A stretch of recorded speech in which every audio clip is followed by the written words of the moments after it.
a GOP attempt to overturn new rules by the National Labor Relations Board. Rules aimed at speeding up union elections by days or even weeks. The new rules are set to kick in on Monday. South Dakota Senator John Thune was among 45 Republicans pushing for the vote. Senator, it didn't go your way, but now I'm beginning to wonder, what's the workplace going to look like, or do you fear it's going to look like come Monday?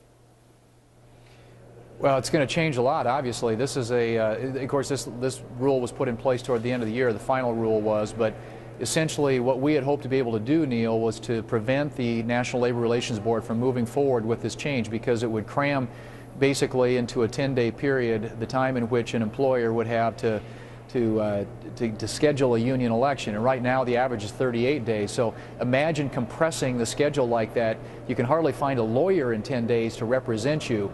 This is a radical change and something that's very contrary to small businesses and their ability to create jobs and grow the economy. It's going to increase the cost of doing business in this country, and I had hoped that today we would be able to get the votes to reverse that. Unfortunately, we got 45 votes in the United States Senate. We found out again how important arithmetic is and how important it is that at the ballot box that we win elections. You know, there's a contrary school of thought on this, Senator. I don't know if you buy it, that unions should be careful what they wish for in God, that speed might not be in their favor. In other words, you can't rush folks at a plant or a factory or a facility to unionize if they don't want to. Yeah, and that, you know, maybe that will be the I hope it is the case. I hope employees will push back against this.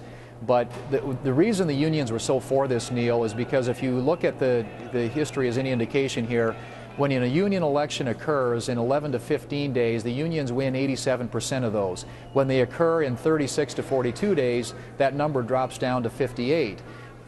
And so clearly they wanted to have this change. They think it's going to mean a lot more election victories. But this really is a solution in search of a problem, because if you look at the recent results of union elections, in 2011, the unions won 71% of those, and that was up 3.5% over the previous year.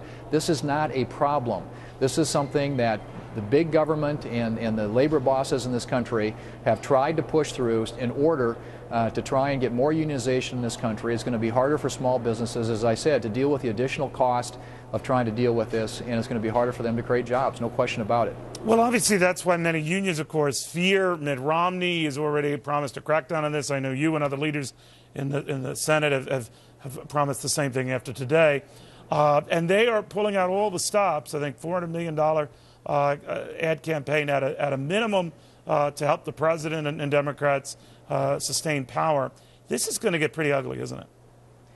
It is. This is all about power, and it clearly is a push right now, and you see this is pervasive within this administration. We see it in lots of different agencies, but the NLRB is a good example. They've got a whole series of things. We actually were able to defeat one of them at the D.C. Circuit Court here recently, but most of these things that they're trying to jam through right now are all designed to grow the power of the special interests that drive the president and his agenda here in Washington, D.C.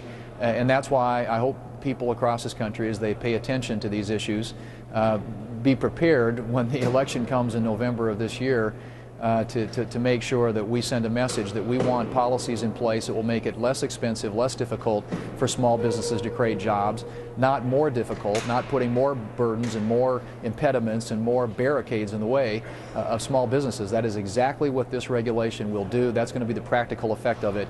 But the political effect is, yes, it increases and concentrates more power with the unions and takes it away from employers and employees in the workplace. Senator, good seeing you again. Thank you very much. Thanks, Neil. Good to be with you. Senator John Thune. All right, coming up, we got this.